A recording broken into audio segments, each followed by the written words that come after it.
Yosvia selaku mantan Kasospol ABRI. Selamat malam Pak Yunus Yosvia. Malam. Selamat datang di Apa Kabar Indonesia Malam. Terima kasih Pak waktunya. Silakan Pak. Sama-sama. Sambil kita berbincang Pak menuju mungkin sekitar 12 hari lagi Pak, kita akan mendengarkan bagaimana ketetapan KPU yang resmi dan sah. Nah, kita lihat dulu bagaimana proses penghitungan manual di beberapa daerah Pak Yunus, supaya juga pemirsa bisa tahu. Kita lihat dulu yang di Jakarta.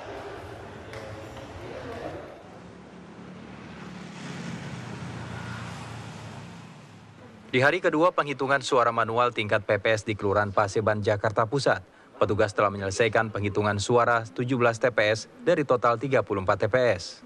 Dari 17 TPS tersebut, pasangan Prabowo Hatta unggul sementara dari lawannya. Suara sementara Capres nomor urut 1 mencapai 7.997 suara. Sedangkan pasangan nomor urut 2 meraih suara 6.766. Agus Muharam, Lurah Paseban menyatakan, total jumlah pemilih dari 34 TPS mencapai 14.763. Suara yang telah masuk baru mencapai 60%. Sisanya 40% ditargetkan selesai esok. Untuk sementara, hitungan sementara ini pasangan nomor 1 masih menepati peringkat pertama. Mungkin nanti kita nggak tahu perkembangan selanjutnya, karena kita masih sisa TPS lagi harus kita buka. Sementara itu di Kelurahan Cikini, Menteng, Jakarta Pusat, rekapitulasi suara manual telah selesai dilakukan pada Kamis malam. Dari hasil penghitungan, pasangan Prabowo Hatta unggul dari pasangan Jokowi JK. Prabowo Hatta meraih 2.973 suara, sedangkan Jokowi JK meraih 2.539 suara. Proses rekapitulasi berjalan cepat dikarenakan tak ada perbedaan data antara TPS dengan saksi kedua kandidat. Dari Jakarta, Asben Benef dan Dwi Suci Amalia, TV One mengabarkan.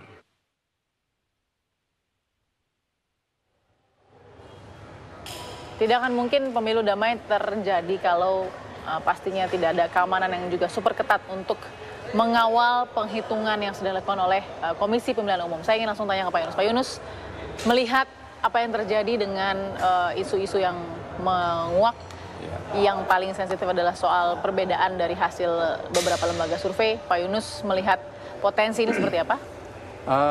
Saya memang merasakan sesuatu yang tidak enak.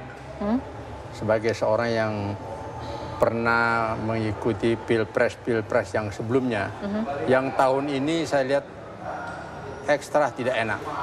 Paling? Ekstra tidak enak. Oke. Jadi maksud saya ekstra itu, tidak enak. Saya tidak mengerti apa. Kami sangat menjunjung tinggi demokrasi.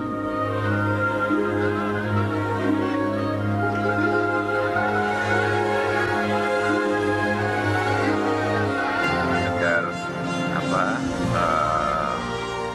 euforia kemenangan ini sampai malam hari ini saja dan besok supaya semuanya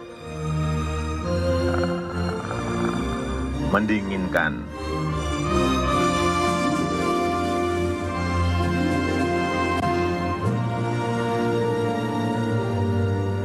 Karena kedua belah pihak mengklaim kemenangannya masing-masing, sekali lagi saya mohon agar betul-betul kedua belah pihak bisa menahan diri dulu.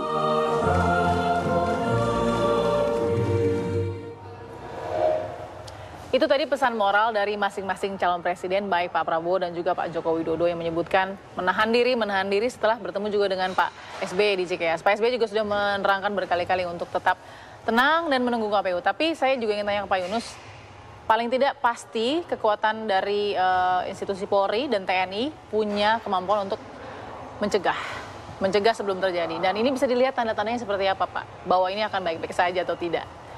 Sebetulnya aparat keamanan itu masing-masing sudah siaga tingkat 1 itu semuanya itu. Karena suatu saat saya pernah memonitor bahwa seperti misalnya di Kopassus dan di satuan yang lain itu mereka ada apel siaga sudah. Cuma memang jangan sampai kita itu lengah. Saya ingat sekali peristiwa 98. Waktu itu saya sudah lobang.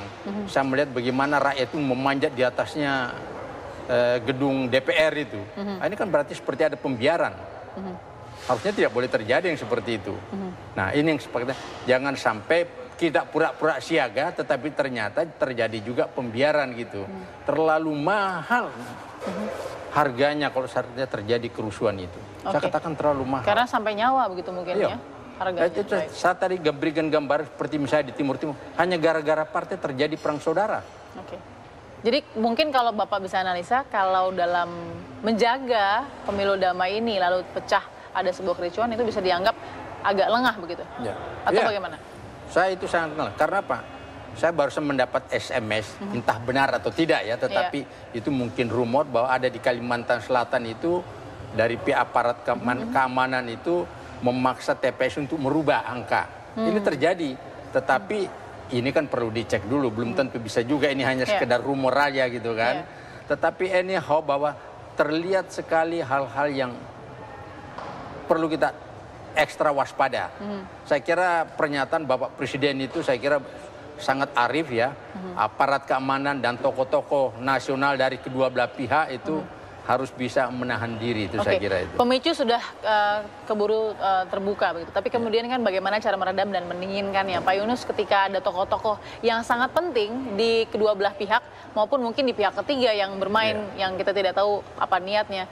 Harus seperti apakah tokoh-tokoh ini melancarkan atau memberikan ujangan atau nasihat?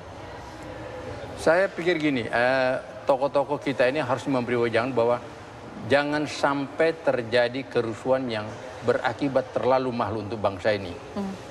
Nanti tamu-tamu dari luar, pengunjung tidak akan mau datang, investor tidak akan mau datang, dan untuk merestore itu kondisi itu butuh waktu yang sangat lama itu. Butuh waktu sangat lama. Nah, tetapi juga yang sangat juga penting